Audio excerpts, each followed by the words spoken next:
강원도 산골 마을 끝자락 안개가 자욱하게 깔린 새벽 5시. 이말순 할머니는 갑자기 잠에서 깨어났습니다. 뭔가 이상했어요. 부엌에서 물 끓는 소리가 들려왔거든요. 어라? 내가 가스불을 켜놨나? 말순은 황급히 일어나 부엌으로 달려갔습니다. 주전자가 바글바글 끓고 있었죠. 가스불은 언제 켠 건지 기억이 나지 않았습니다. 요즘 들어 이런 일이 자주 생겼어요. 어제는 냉장고 문을 열어둔 채로 하루 종일 있었고, 그제는 세탁기에 세제를 3번이나 넣었답니다. 아이고, 이러다 큰일 나겠네. 말순이 한숨을 쉬며 가스불을 끄는 순간 마당에서 백구가 왈왈 짖기 시작했습니다. 평소와 다른 급박한 짖음이었어요. 말순이 창문으로 고개를 내밀자 백구가 대문 쪽을 향해 경계하는 자세를 취하고 있었습니다. 백구야, 뭐가 그리 시끄러워? 그런데 정말 이상했습니다. 새벽 5시인데 누군가 대문 앞을 서성이고 있었거든요. 말순이 자세히 보니 낯선 여자가 집을 관찰하고 있었습니다. 그 여자는 말순과 눈이 마주치자 황급히 자리를 떠났죠. 누구였을까? 이 새벽에 말순은 불안한 마음에 백구를 집 안으로 불러들였습니다. 백구는 여전히 대문 쪽을 향해 낑낑거리며 불안해했어요. 마치 위험한 냄새를 맡은 것처럼 말이죠. 오전 10시쯤 며느리 정숙이 전화를 걸어왔습니다. 어머님, 오늘 간병인 선생님이 오세요. 박미화 선생님이신데 경력도 많고 성품도 좋으시답니다. 간병인? 갑자기 왜? 어머님, 어제 가스불 끄는 걸 깜빡하셨잖아요. 이웃집 김할머니가 걱정돼서 연락하셨어요. 혼자 계시기엔 너무 위험해요. 말수는 순간 섬뜩했습니다.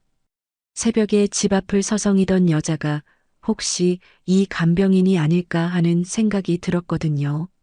하지만 며느리 앞에서 그런 말을 하기엔 너무 이상해 보일 것 같았어요.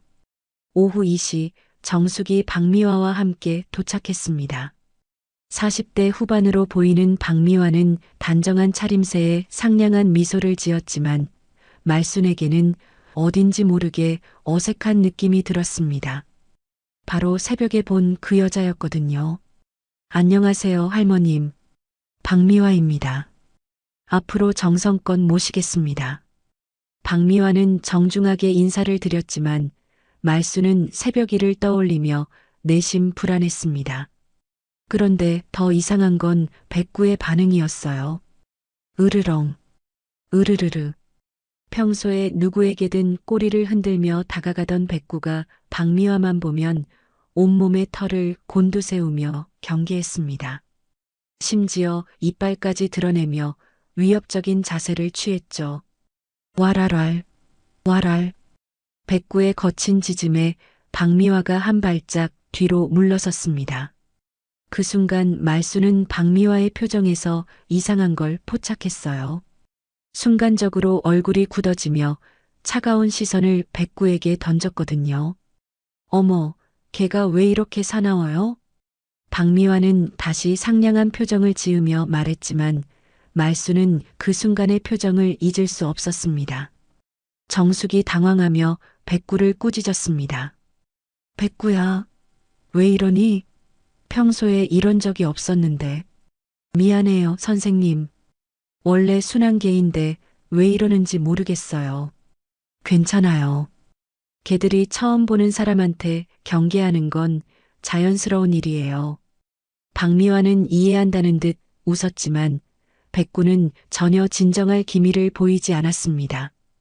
오히려 더욱 격렬하게 짖으며 박미화와 말순 사이를 가로막으려 했죠. 이상하네요. 백구가 이렇게 사나운 모습을 보인 건 처음이에요. 말순이 중얼거리자 박미화가 가방에서 간식을 꺼내며 말했습니다. 개들은 냄새에 민감해요. 제가 다른 집에서 일해서 다른 냄새가 날 수도 있고요. 하지만 백구는 박미화가 건네는 간식조차 거부했습니다. 심지어 박미화가 말순에게 다가가려 할 때마다 앞을 가로막으며 으르렁댔어요. 아이고, 백구가 왜 이렇게 예민해졌을까요? 정숙이 고개를 갸우뚱하며 백구의 목줄을 잡아당겼습니다. 그때 박미화가 말순에게 약봉지를 건네며 말했어요. 할머님, 혈압약이랑 수면에 도움이 되는 약이에요. 저녁 식사 후에 드시면 좋을 거예요. 말순이 약봉지를 받아들이는 순간 백구가 미친 듯이 뛰어올라 박미화의 손목을 향해 달려들었습니다. 백구야.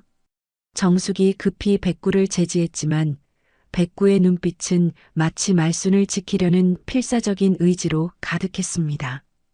그 모습이 말순에게는 오히려 이상하게 감동적으로 느껴졌어요. 미안해요, 선생님.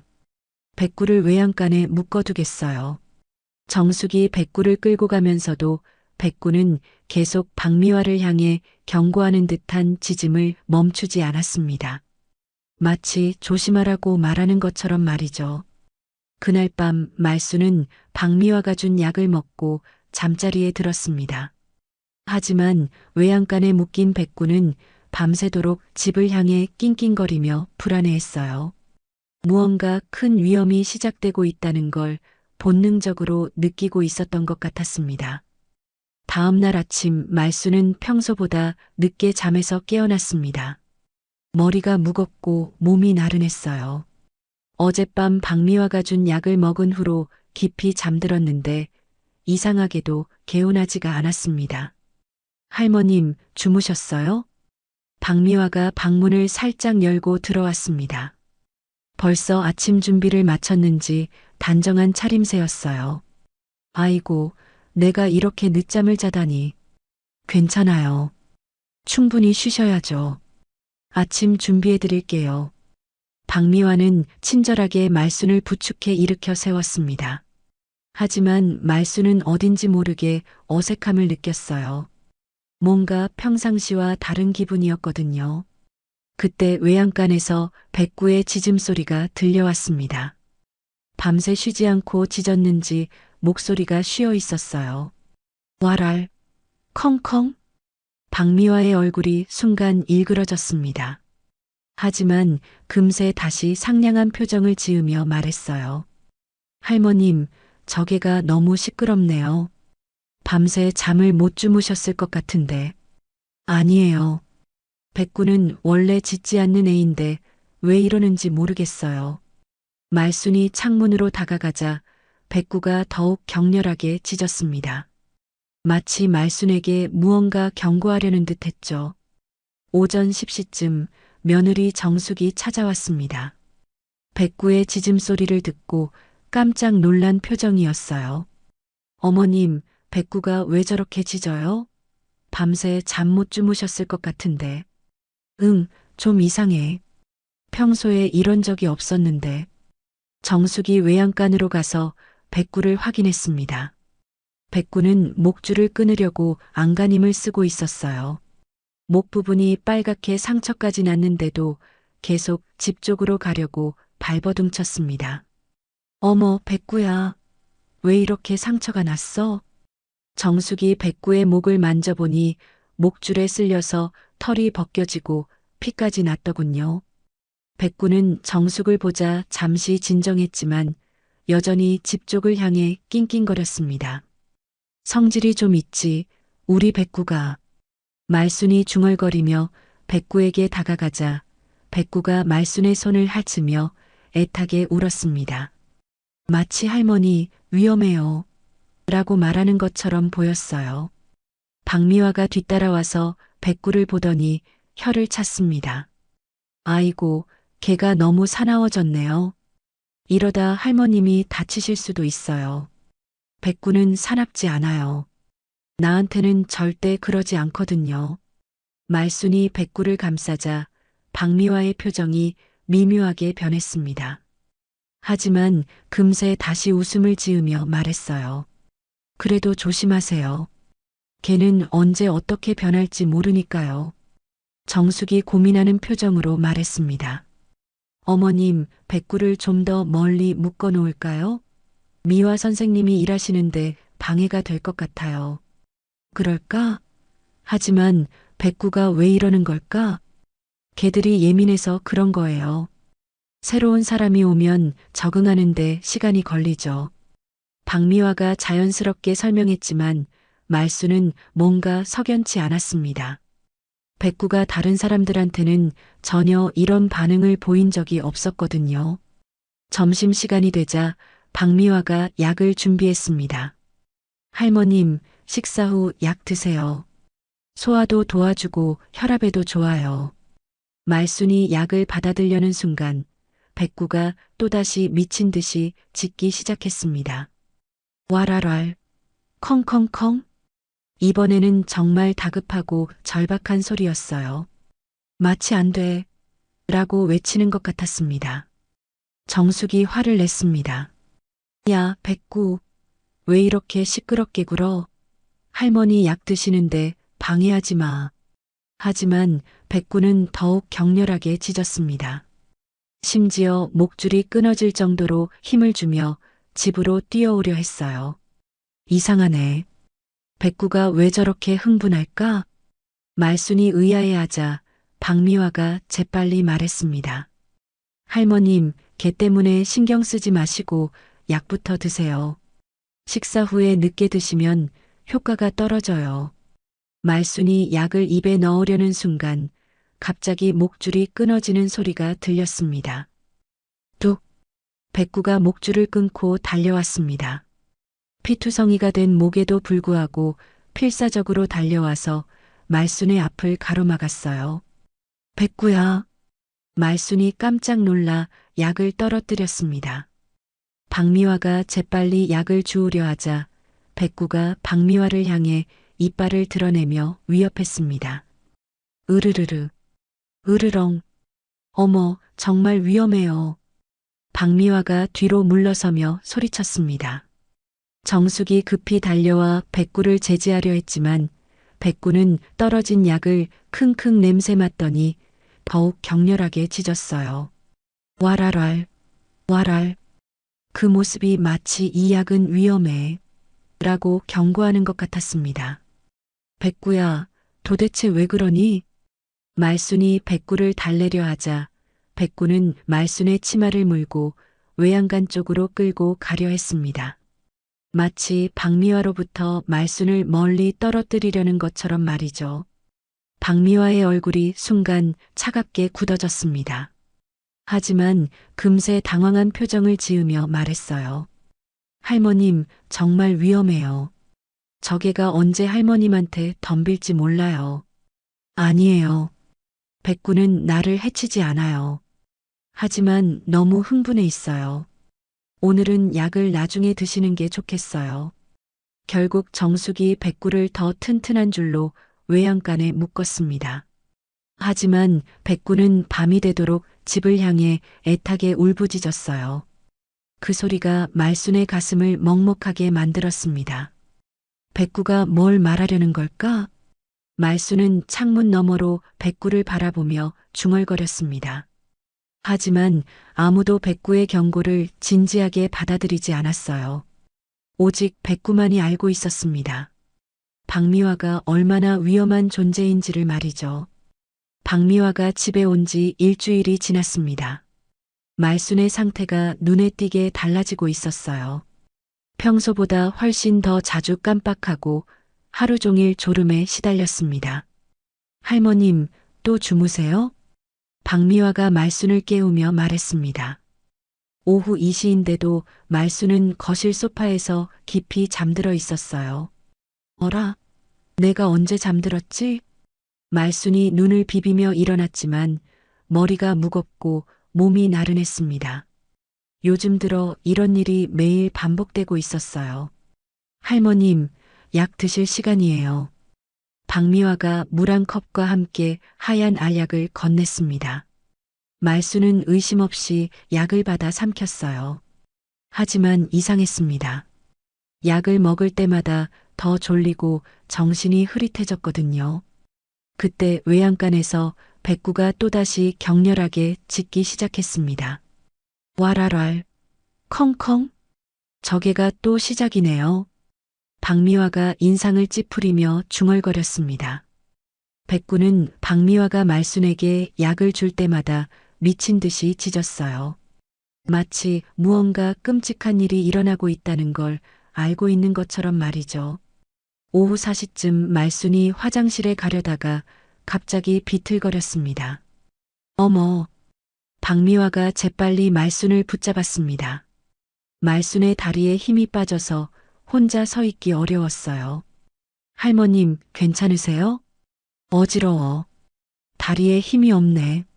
말순이 겨우 화장실에 도착했는데 그만 실수를 하고 말았습니다. 평생 이런 적이 없었는데 갑자기 조절이 안 됐어요. 아이고, 이게 뭔 일이야.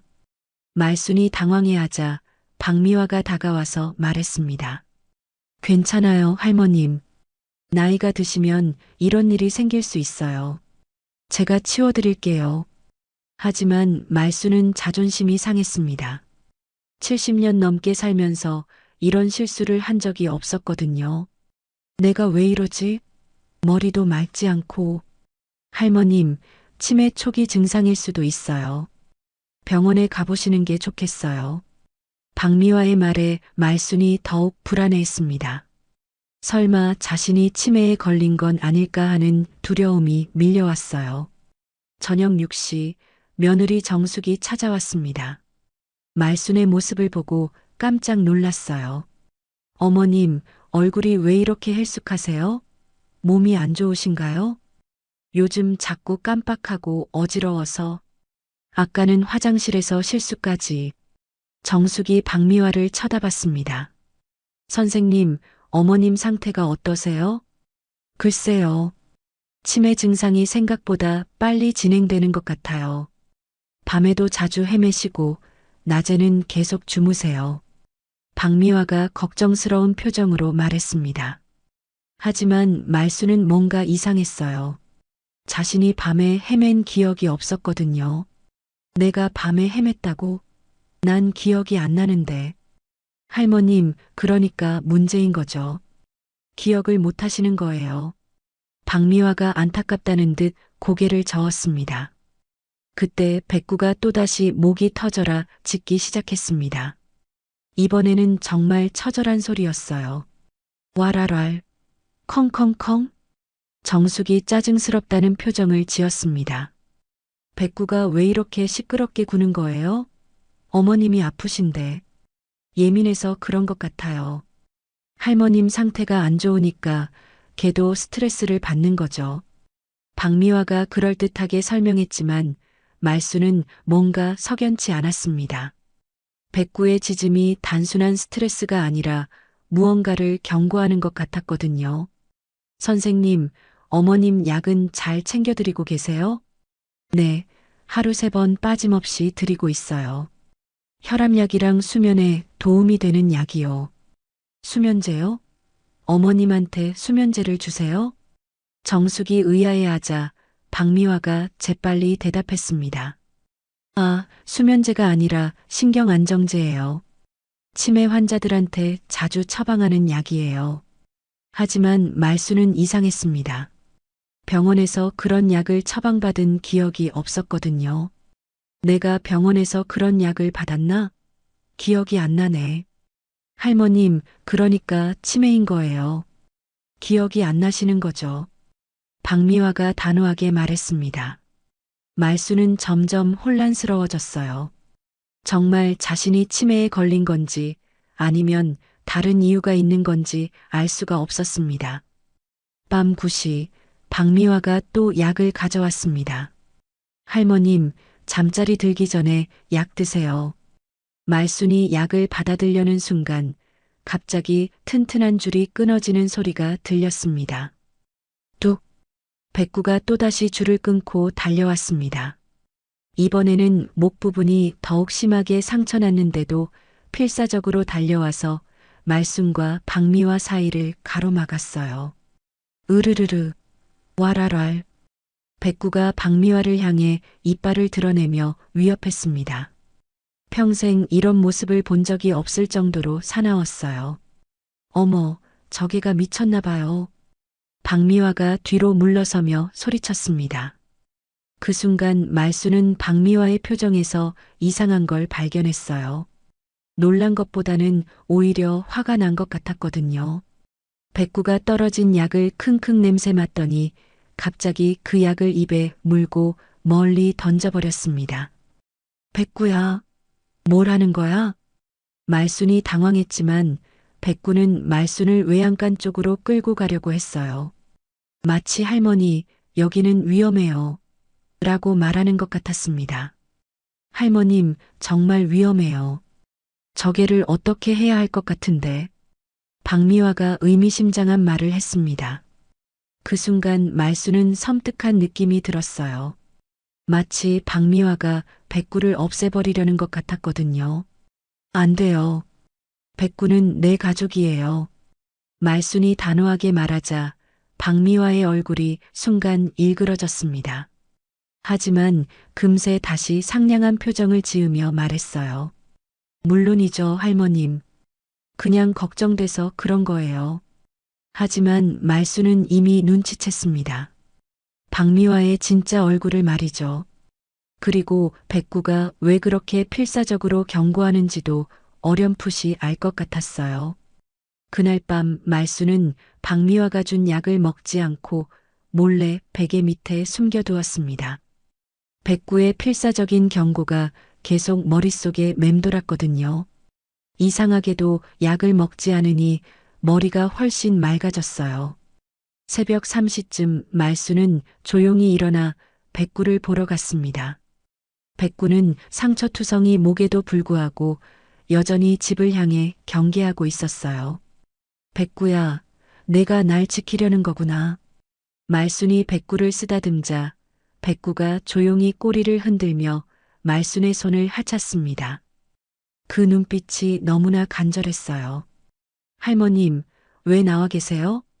갑자기 뒤에서 박미화의 목소리가 들렸습니다. 말순이 깜짝 놀라 돌아보니 박미화가 어둠 속에서 나타났어요. 웃고 있었지만 그 표정이 섬뜩했습니다. 잠이 안 와서 백구를 보러.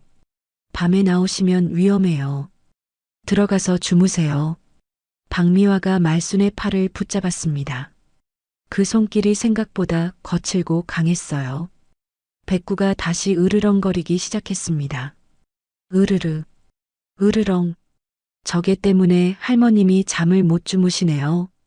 내일 수의사를 불러서 진정제라도 놓아야겠어요. 박미화의 말에 말순이 깜짝 놀랐습니다. 진정제? 왜요? 할머님 건강에 해로우니까요. 스트레스가 치매를 악화시킬 수 있어요. 그 순간 말수는 확신했습니다. 박미화가 백구를 없애려 한다는 걸 말이죠. 다음 날 아침 이웃집 김철수 할아버지가 찾아왔습니다. 70대 후반이지만 정정한 분이었어요.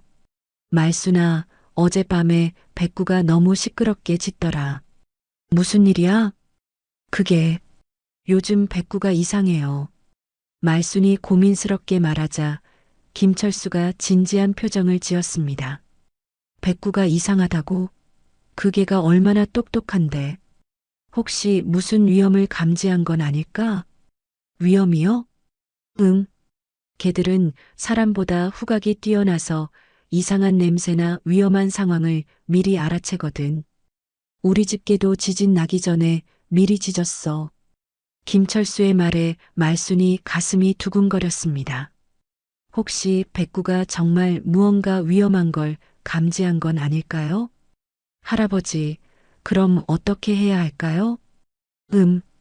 CCTV라도 설치해 보는 게 어떨까?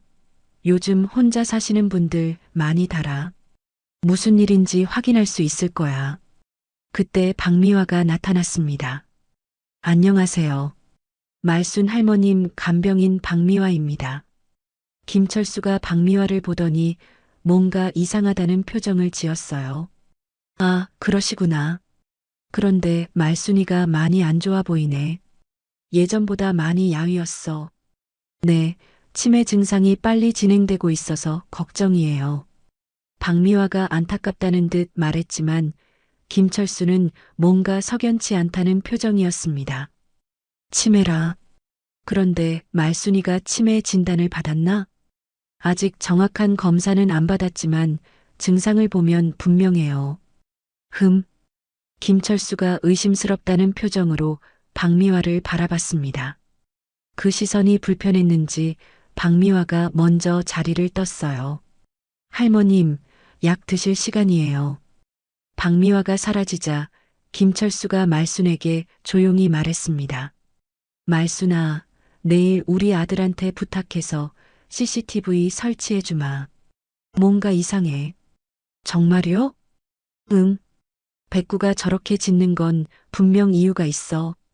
그리고 저 간병인 뭔가 수상해.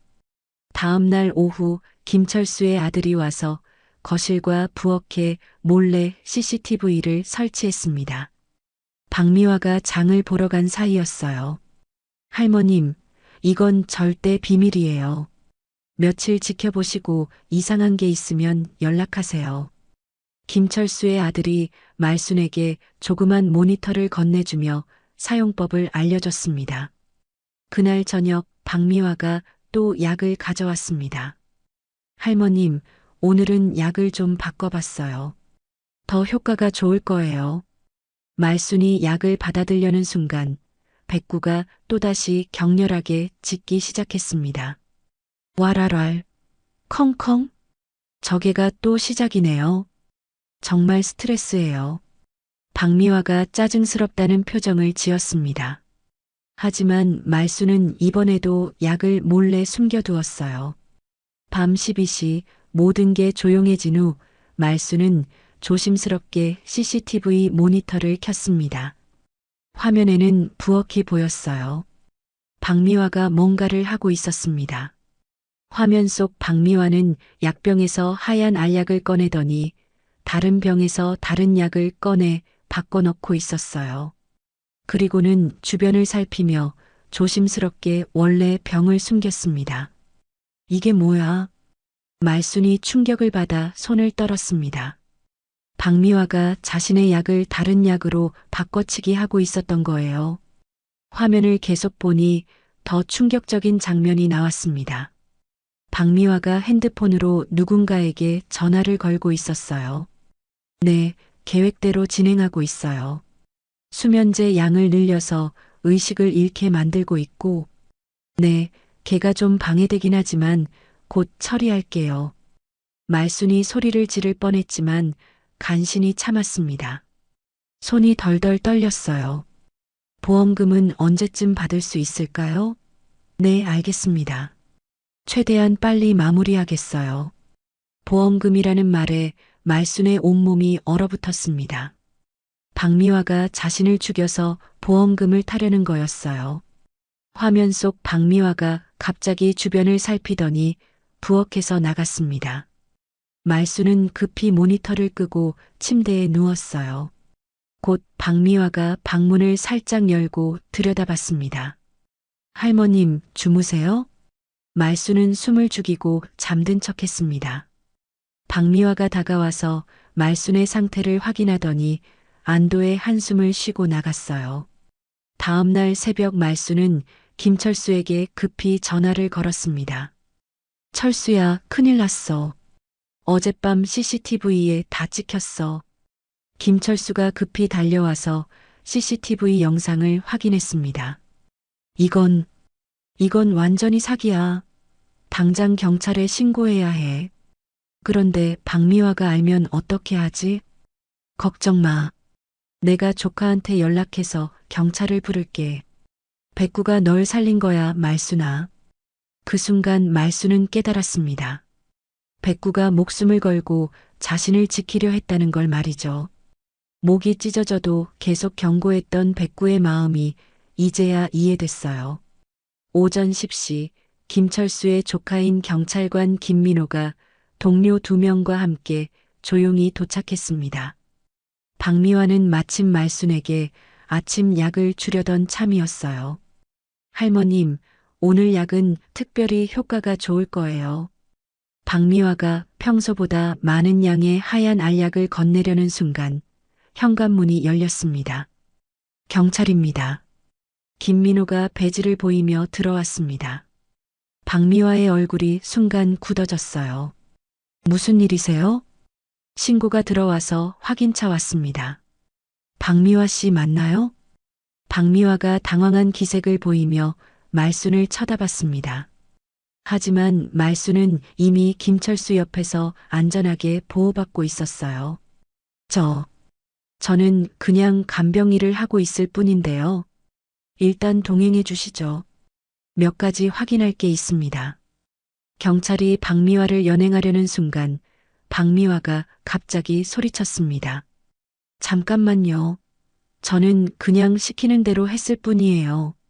그 말에 모든 사람이 멈췄습니다. 말순이 떨리는 목소리로 물었어요. 시키는 대로? 누가 시켰다는 거야?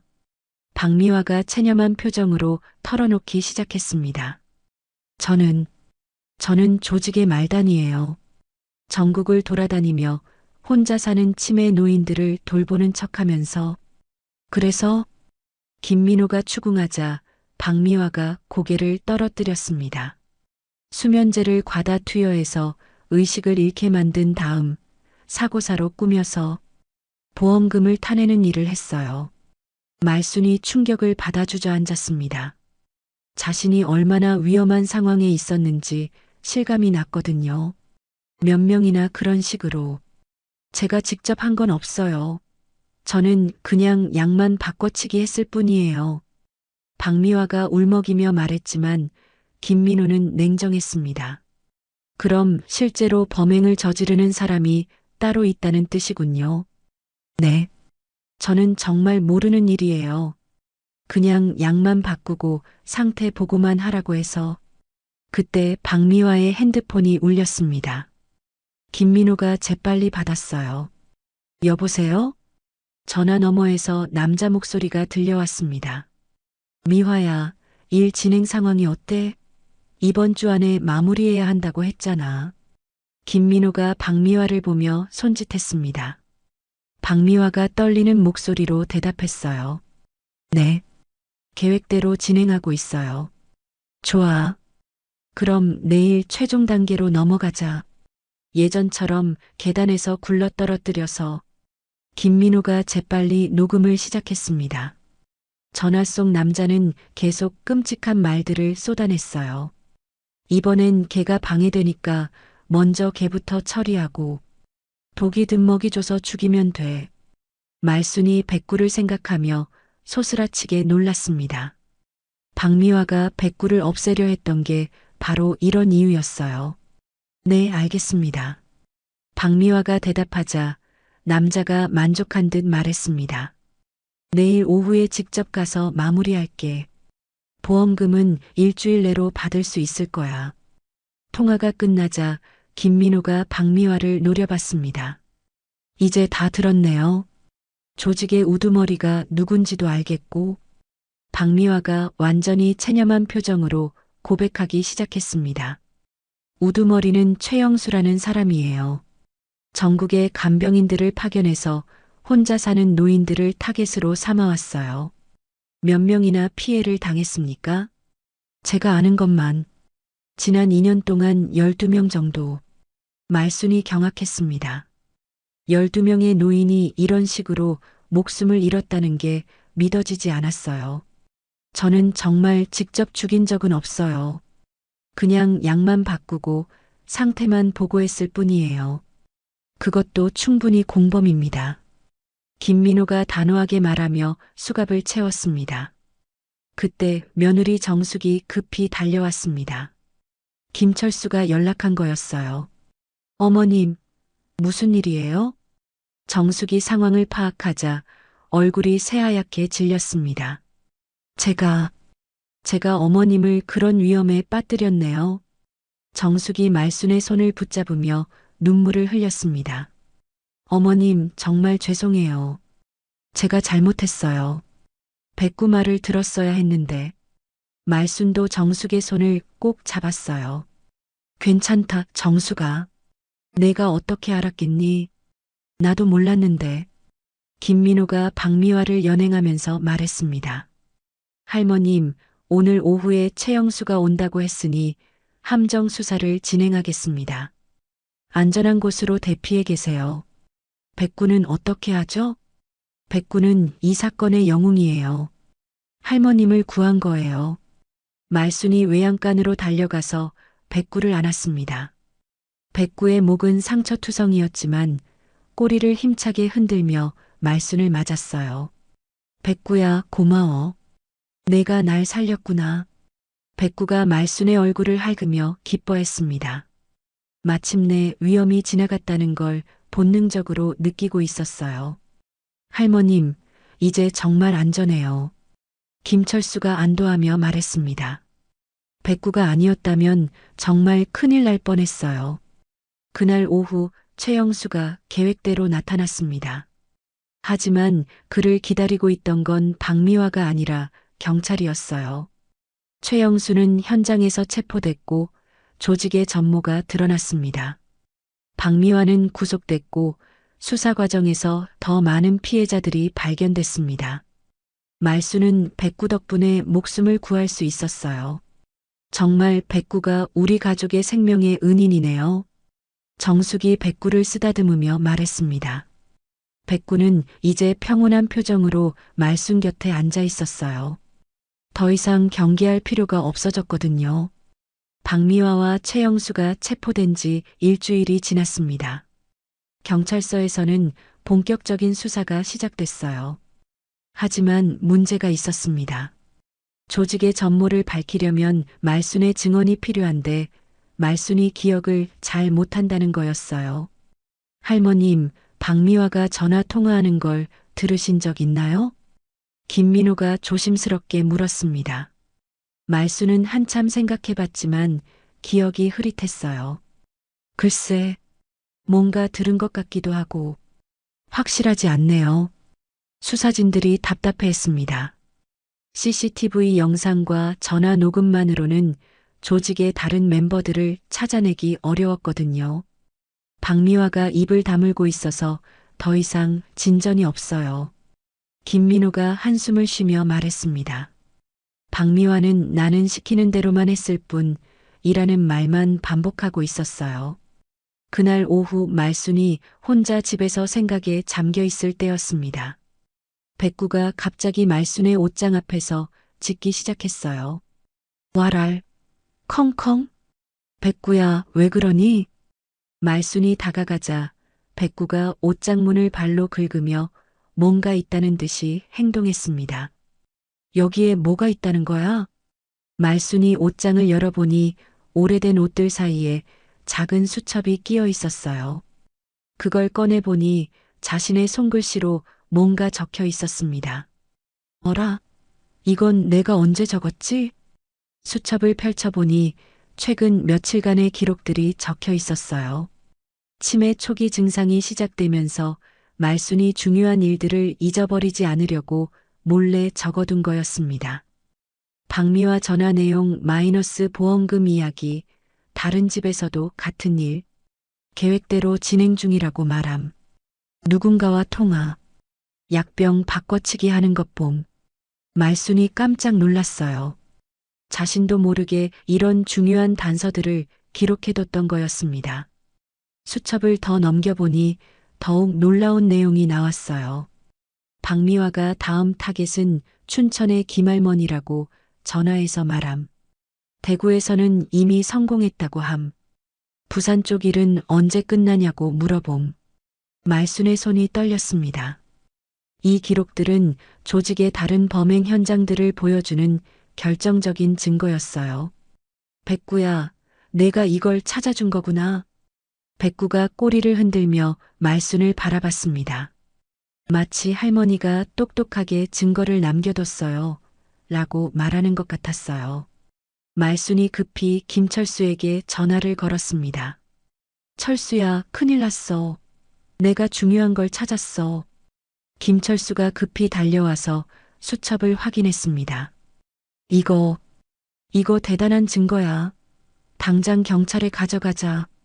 경찰서에서 김민호가 수첩을 받아보더니 눈이 휘둥그레졌어요. 할머님, 이건 정말 대단한 증거입니다. 춘천, 대구, 부산. 이 정보로 다른 사건들도 수사할 수 있어요. 수사진이 즉시 춘천 경찰서에 연락했습니다. 놀랍게도 춘천에서는 정말로 혼자 사는 김 씨 할머니가 최근 의문의 죽음을 당했다는 소식이 들려왔어요. 대구와 부산에서도 확인해 보겠습니다. 김민호가 흥분한 목소리로 말했습니다. 할머님 덕분에 전국적인 조직 범죄를 밝혀낼 수 있을 것 같아요. 하지만 수사진에게는 또 다른 고민이 있었습니다. 박미화를 다시 신문해야 했는데 그녀가 계속 입을 다물고 있었거든요. 박미화를 어떻게 자백받을까요? 말순 할머님의 기록을 보여주면서 압박해보죠. 다음 날 김민호가 박미화와 마주 앉았습니다. 박미화는 여전히 시치미를 떼고 있었어요. 저는 정말 모르는 일이에요. 그냥 시키는 대로만. 그럼 이건 뭡니까? 김민호가 말순의 수첩을 펼쳐 보였습니다. 박미화의 얼굴이 순간 새하얗게 질렸어요. 춘천의 김할머니, 대구 사건, 부산건. 당신이 직접 말한 내용들이 다 기록되어 있어요. 그건 이미 춘천과 대구에서 확인됐어요. 당신들 조직이 저지른 범죄들 말이에요. 박미화가 완전히 무너지기 시작했습니다. 저는 정말 죽이려고 한 건 아니에요. 그럼 뭐 하려고 했습니까? 그냥 잠들게 만들고 다른 사람이 와서 사고처럼 꾸미는 거였어요. 박미화가 결국 모든 걸 털어놓기 시작했습니다. 조직에는 총 15명의 멤버가 있었고 전국 각지에서 동시에 같은 범행을 저지르고 있었다는 거였어요. 우두머리 최영수가 인터넷으로 혼자 사는 치매 노인들을 찾아내서 타겟을 정했어요. 그럼 피해자가 몇 명이나 됩니까? 제가 아는 것만 지난 3년 동안 30명 넘게. 김민호가 충격을 받았습니다.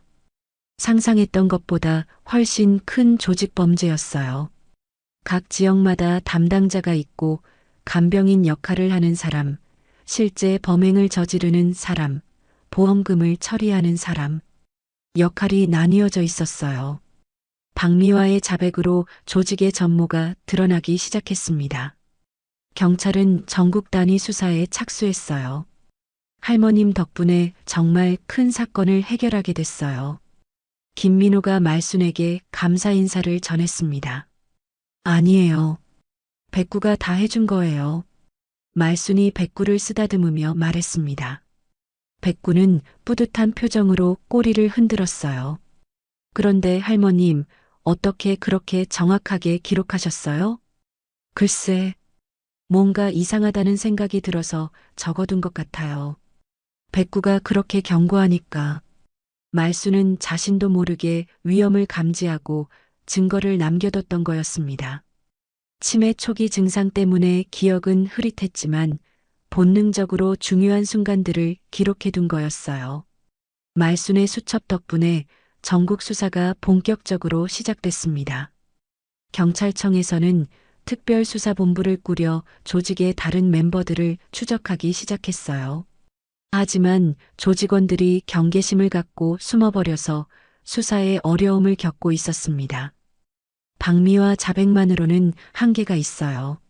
물증이 더 필요합니다. 김민호가 수사회의에서 고민스럽게 말했습니다. 조직원들이 증거인멸을 시작했거든요. 그때 말순에게서 연락이 왔어요. 경찰관님, 백구가 또 이상하게 행동해요. 어떻게요? 마당 구석에서 계속 땅을 파고 있어요. 뭔가 묻혀 있는 것 같아요. 김민호가 급히 말순의 집으로 향했습니다. 백구는 마당 한 구석에서 열심히 땅을 파고 있었어요. 백구야, 뭐가 있니? 말순이 다가가자 백구가 더욱 열심히 파기 시작했습니다. 얼마 후 작은 플라스틱 봉지가 나왔어요. 이게 뭐지?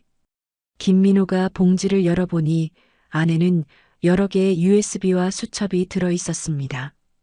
이건 박미화가 숨겨둔 것 같네요. USB를 확인해 보니 놀라운 내용들이 저장되어 있었어요. 조직원들의 통화 녹음, 다른 지역 범행 현장 사진들, 그리고 피해자들의 개인정보가 담긴 파일들이었습니다. 대박이에요. 이거면 조직 전체를 다 잡을 수 있어요. 수첩에는 조직원들의 실명과 담당 지역, 그리고 각자의 역할이 자세히 적혀 있었습니다. 최영수 마이너스 총책임자, 김성우 마이너스 부산 담당, 이진우 마이너스 대구 담당, 박순자 마이너스 춘천 담당. 백구가 또 결정적인 증거를 찾아줬네요. 김민호가 감탄하며 말했습니다. 백구는 마치 자랑스럽다는 듯 꼬리를 흔들었어요. 이 증거들을 바탕으로 전국 동시 검거 작전이 계획됐습니다.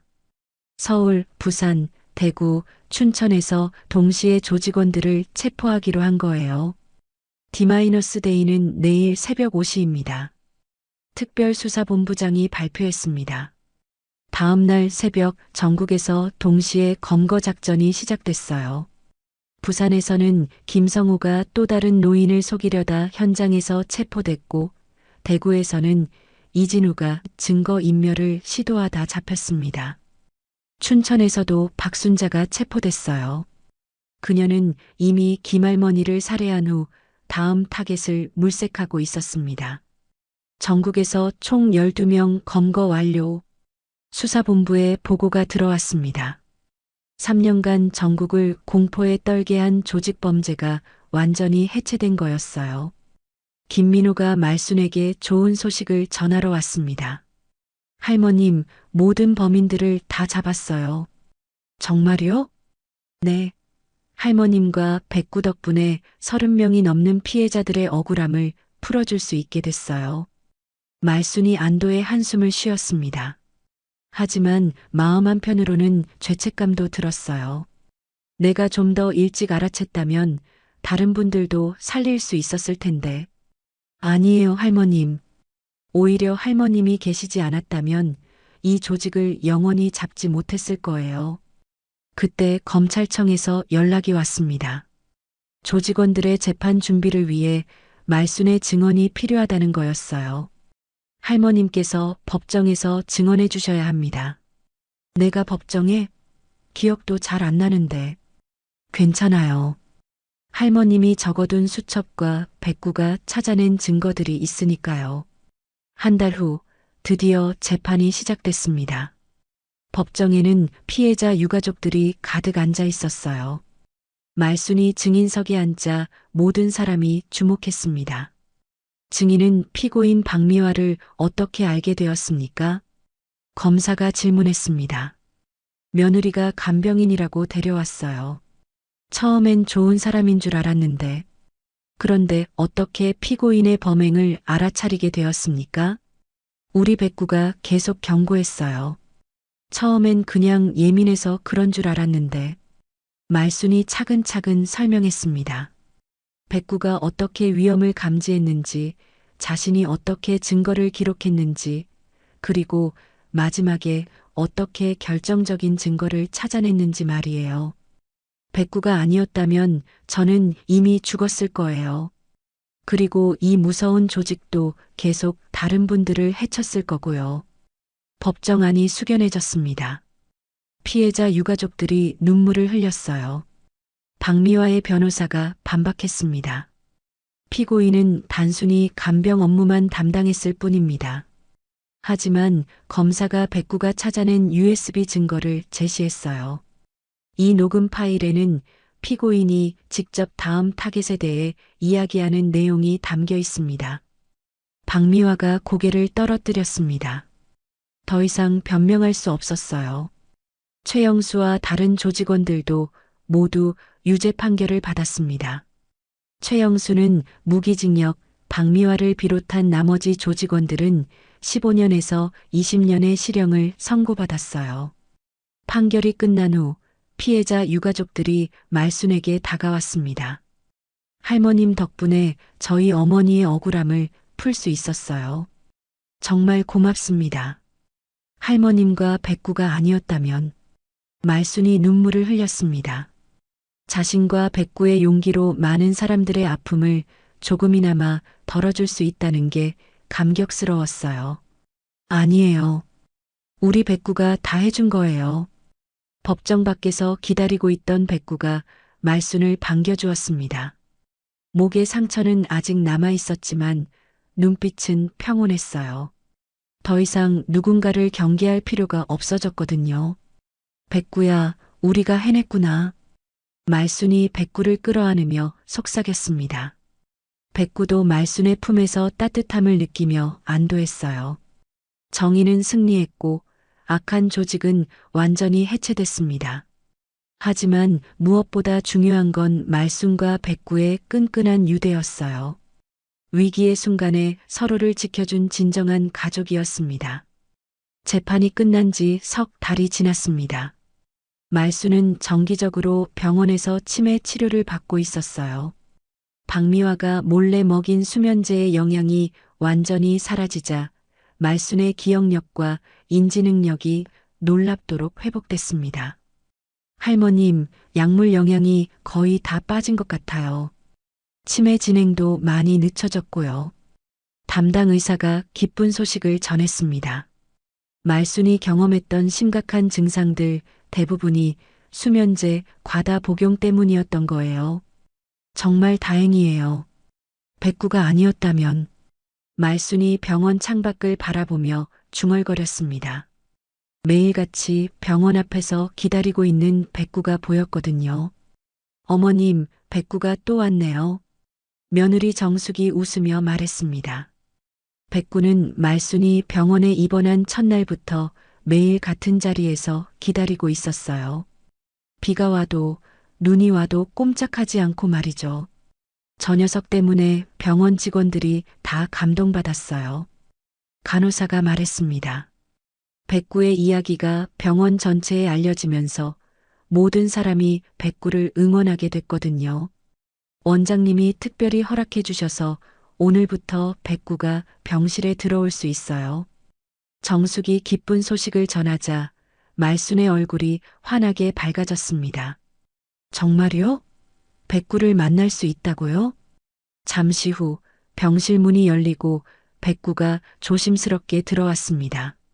목에 붙어 있던 상처도 많이 나았고 털도 윤기가 돌았어요. 정숙이 정성껏 돌봐준 덕분이었습니다. 백구야. 말순이 팔을 벌리자 백구가 천천히 다가와 말순의 침대 옆에 앉았습니다.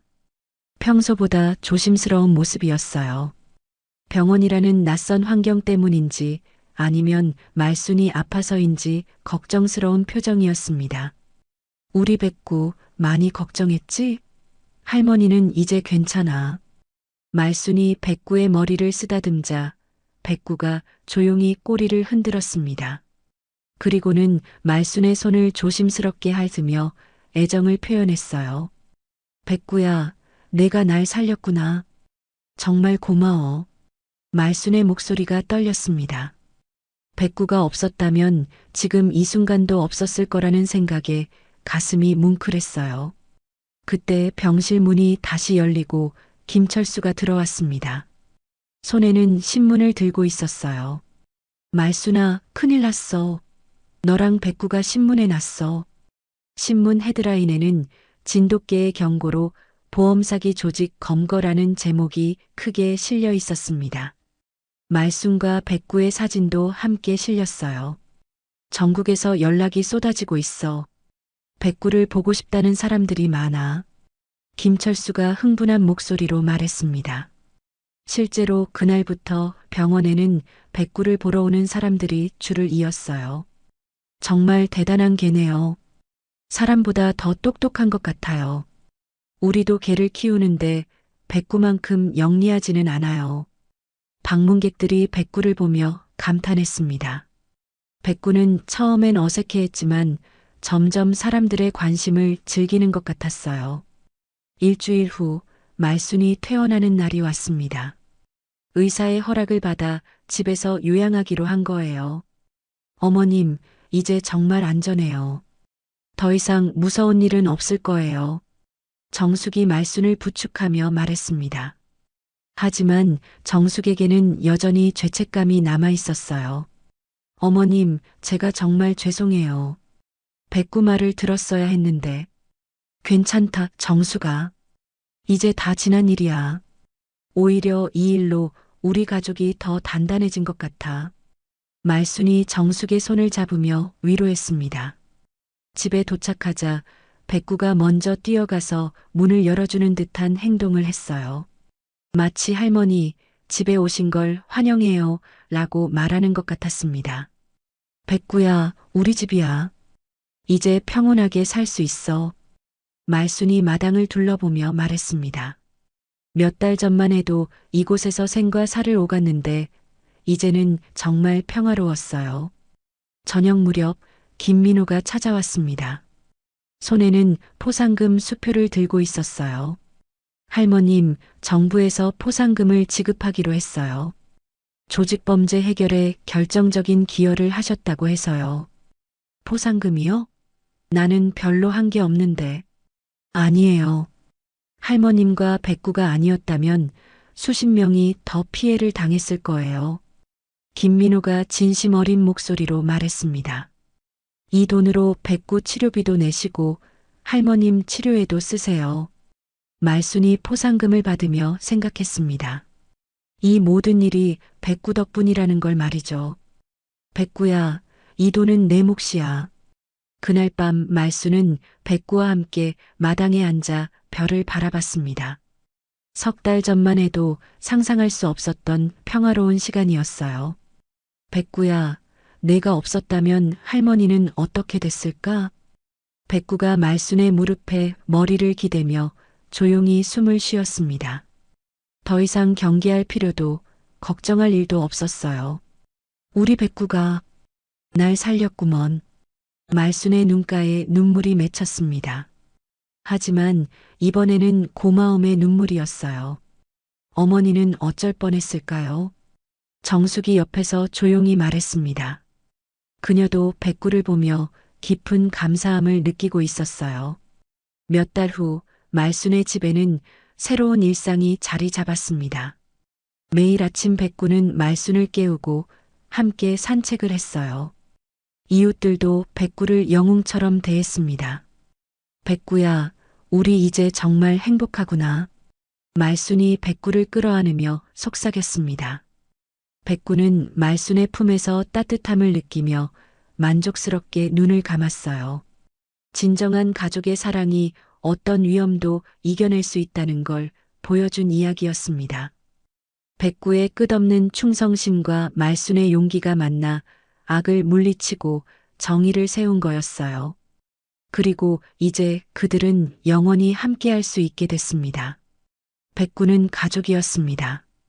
말 못하는 동물이었지만 그 누구보다 말순을 사랑하고 지켜준 진정한 가족이었어요.